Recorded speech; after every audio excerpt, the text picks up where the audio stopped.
In communist Vietnam, this is what happens to the boat people. Wearing prison uniforms, they face sentences of up to 12 years for trying to leave their country. In Hong Kong, the boat people are also behind bars. So far, they've had the chance to settle in the West. Now Britain is changing the rules. They're being sent back to Vietnam and told to trust the communists. Being a Vietnamese, and we have grown up and experienced communists in some way, I never believe in what they said. And I think many refugees who have been spent years with the communists, they're even more afraid than myself. Christmas 1988 in the South China Sea.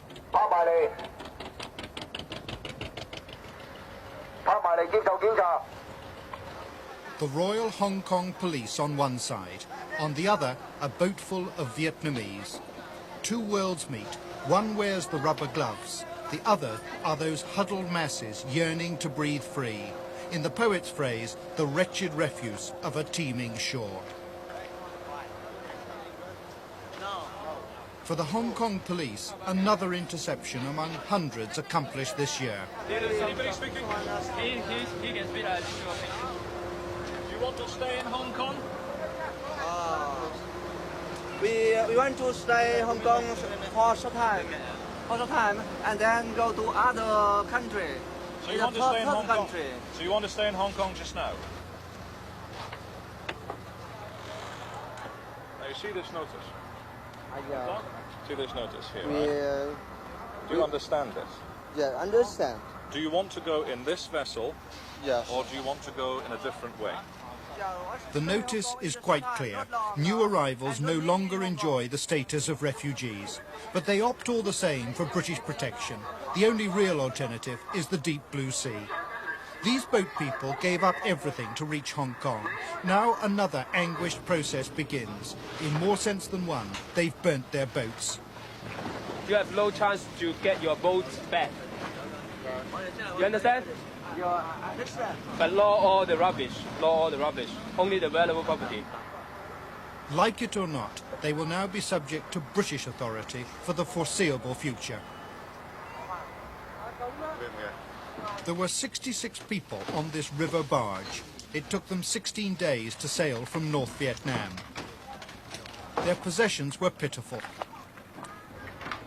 In the past, all this was endured for the chance of freedom in the West. But now Britain, still in charge of Hong Kong, has changed the rules. These 66, intercepted this morning, now join 10,000 Vietnamese already caught up by the new policy. They face literally years of detention while their cases are processed, and the vast majority face a compulsory return to the country they've just fled. Britain's policy shift towards the boat people results from a tidal wave of arrivals during 1988. Hong Kong took over 100,000 boat people in a decade, but Western countries have been increasingly slow to offer them permanent homes. We take 20 a month. Then this year alone, 17,000 more arrived here.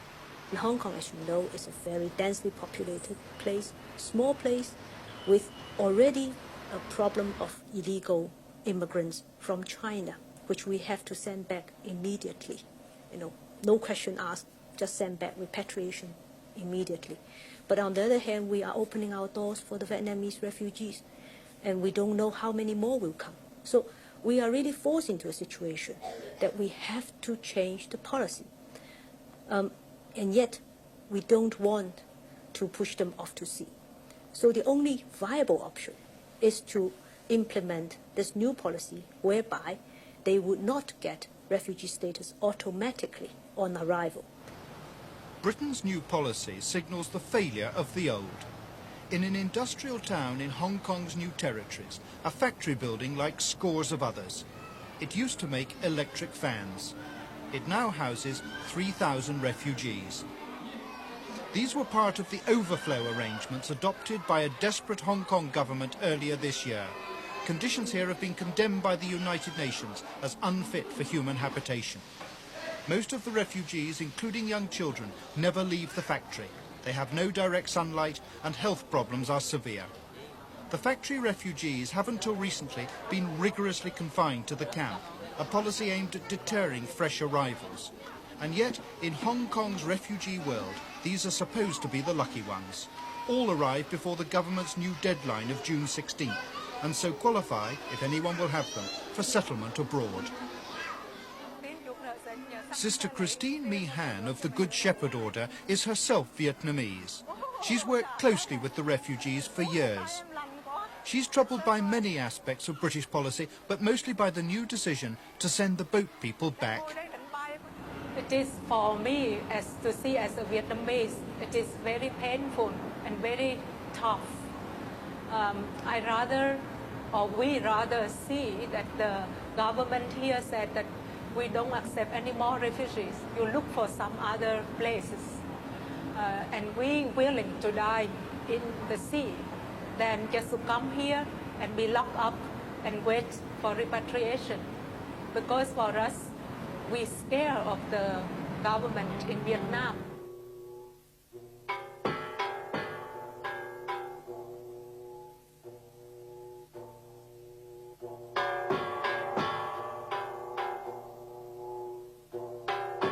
These are the unlucky ones. They arrived after the June deadline, and very few will qualify as refugees.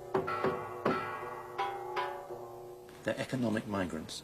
They're not refugees. Now, refugee is defined as having a well-founded fear of persecution. And most of these people don't have that. The screening will demonstrate that one way or the other, but our impression is that most people don't have that well-founded fear of persecution. They're simply in search of a better life. There's no harm in that, and I understand that. But Hong Kong is not the place to provide it. Erskine is a former army camp in Hong Kong. It's one of 4 major detention centres housing the 10,000 boat people who have arrived since the deadline. Officials say that only a tiny proportion of them will qualify as genuine refugees.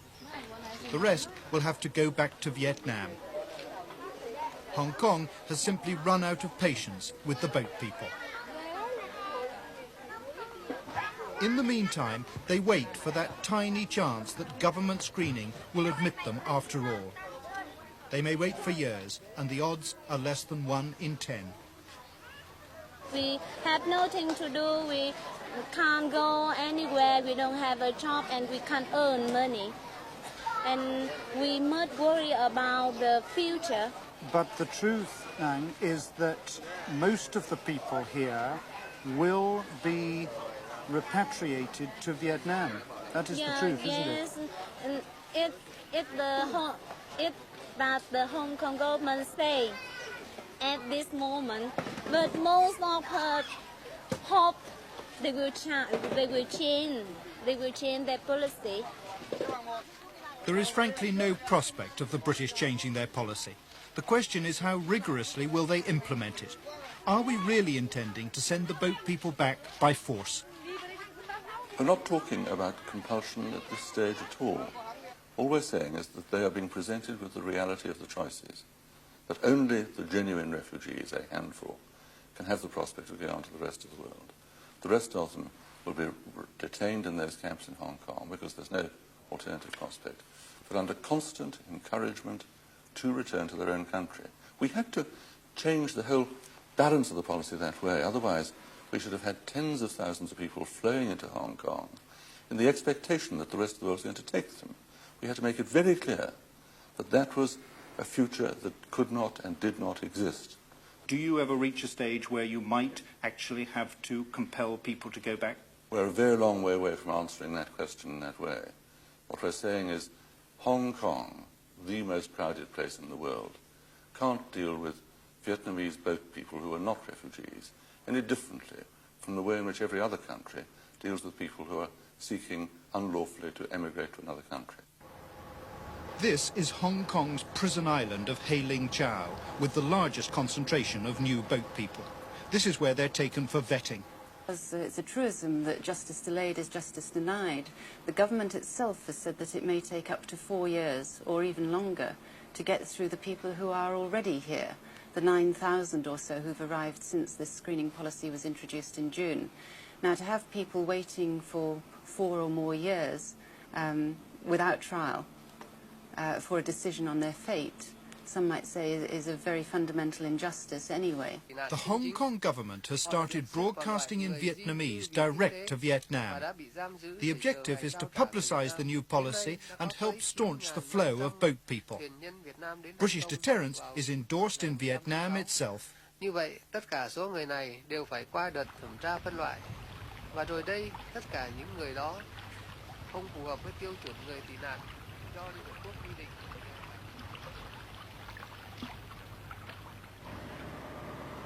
A naval patrol off North Vietnam's spectacular coastline. There's no external enemy in view. The purpose is to keep people in. The only way a Vietnamese can legally leave the country for good is through the so-called orderly departure program. But it's accounted for only a fraction of those who have wanted to go. This turned out to be an innocent fishing trip, but it's been a busy year for this patrol. The officer commanding is quite clear about his task. Về vấn đề này thì trong toàn tỉnh, tất cả ở tỉnh Quảng Ninh, ở địa phương nào cũng tiến hành bắt. Nhưng riêng phòng cảnh sát giao thông chúng tôi trong năm qua, chúng tôi đã bắt 7 vụ, trong đó 225 người đã xuất cảnh bất hợp pháp bằng con đường biển. No small naval force, however dutiful, could police Vietnam's 1,200-mile coastline. More than 1 million Vietnamese have slipped away into international waters in the past 13 years. The first major exodus of boat people to Hong Kong was from South Vietnam in 1979, 4 years after its fall to the Communists. They're still coming from the ports of Da Nang and Hue in the Old South.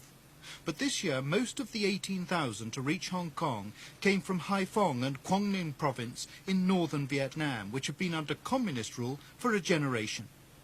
Only now is Vietnam coming to terms with the meaning of this exodus. Over the years, Vietnam has developed a virtual refugee culture, a hemorrhaging of talent and manpower. People have boarded the frailest of boats. Thousands have been lost to storms and pirate attacks, all for the chance of a life in the West. With some already abroad, there's pressure on others to make the voyage, sometimes to reunite divided families. The northerners among them cannot realistically claim a fear of persecution. They flee other things, backwardness and poverty, economic mismanagement on a grand scale, and recent disastrous harvests. To establish a new generation in the wealthy West. They also flee a country burdened by its past.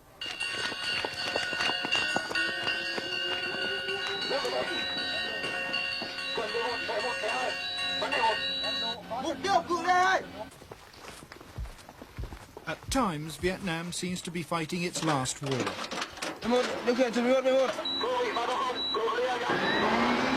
A practice drill for a SAM missile battery guarding the capital Hanoi against foreigners. Vietnam supports one of the world's largest standing armies, swallowing half the nation's income. And yet the impact of war is still remarkably real.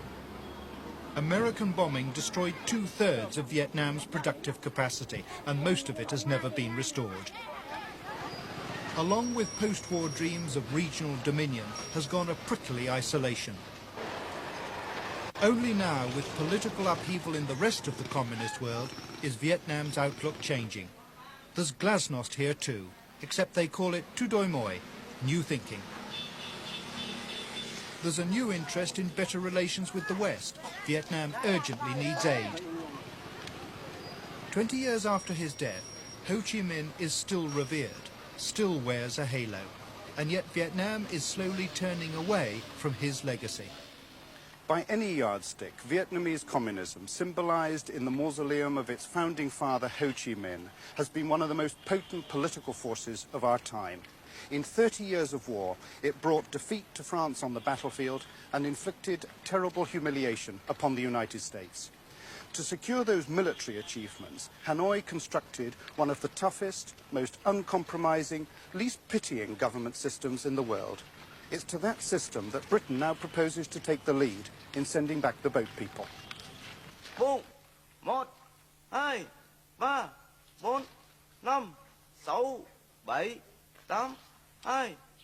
a special prison in the northern coastal province of Quang Ninh, never before visited by foreigners.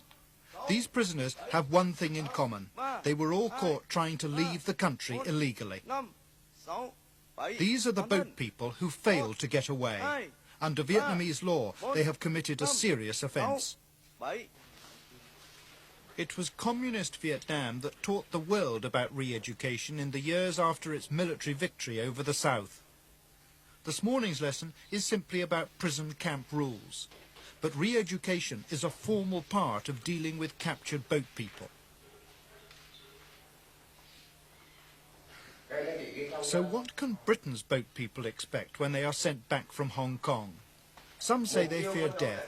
Others are terrified at the prospect of punishment. Still others are worried about more subtle forms of discrimination from local party officials. Vietnam's foreign minister is expansively reassuring. If they come back legally, they are not punished. Only if they are living illegally, they are punished. So it is very contradictory. But we must respect our agreement with the Hong Kong authorities. But no re-education program? No. Why? To what purpose? To discourage the people who are willing to come back? No. It is not our policy. The Vietnamese and British governments agreed in October that a start to repatriation from Hong Kong should be made by the end of the year. 450 boat people caught up by the new rules agreed to go voluntarily. Of those who originally agreed to go, 100 have already changed their minds. Thousands more simply do not accept Vietnamese assurances. We have spoken to many boat people, of course, in Hong Kong, and they say that they simply do not trust your government. Now, what is your response to that? Up to them. They can try.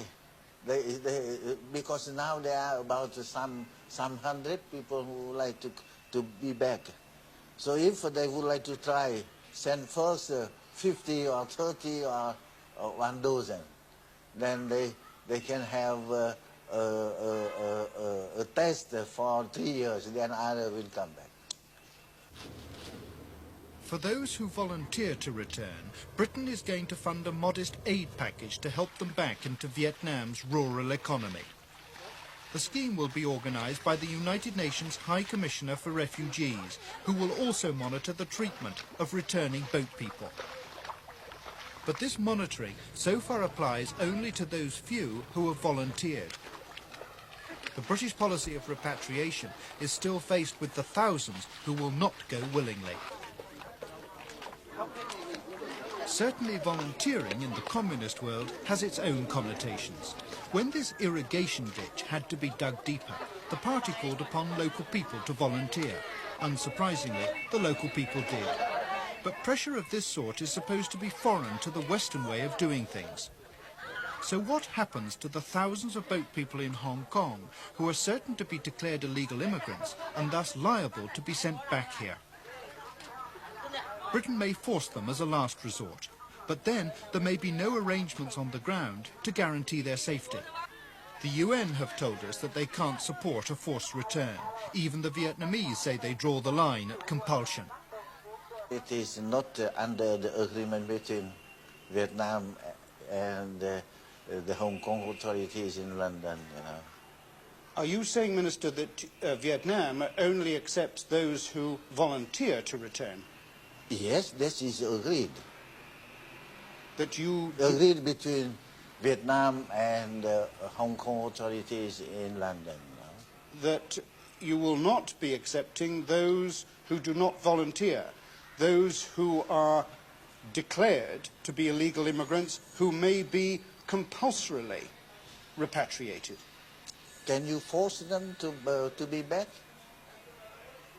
Nobody. It is against the human rights, you know. On Britain's part, it's hoped that conditions in Vietnam itself might help resolve the political problem of what to do with the boat people. The government seems prepared to wait, calculating that they may recognise the inevitable and agree to return voluntarily. changes here could give greater weight to Vietnamese assurances. Communist Vietnam is itself changing, just as communism has learnt the folly of its ways in other countries. So in Vietnam itself, you find people saying, look, we realize that our policies are folly. We're seeking advice from the rest of the world as to how to change our economic policies. We're giving you assurances as to how these people will be treated on their return, and those assurances are being monitored by the UNHCR. It seems to me to be the only humane choice to offer these people who have in vain set off across the sea to Hong Kong. Back in Hong Kong's Erskine camp, the evening meal has been called. In the next few weeks, the first volunteers will return to Vietnam. For the rest, the day of reckoning gets nearer. Indefinite detention or repatriation. The ugliness of the choice could, it's feared, prompt an ugly reaction. We're going to be screening out a high percentage of these people, even after the objection process. The effect of that will be to deny them the one spark of hope that they've had. I think it's that one spark of hope which has made them very easy people to look after here. The camps have been very well run. There's been very little disorder. If you now have thousands of people with absolutely no hope except of going back to a country that they risk their lives to leave, I really wonder how Hong Kong is going to maintain order in the camps.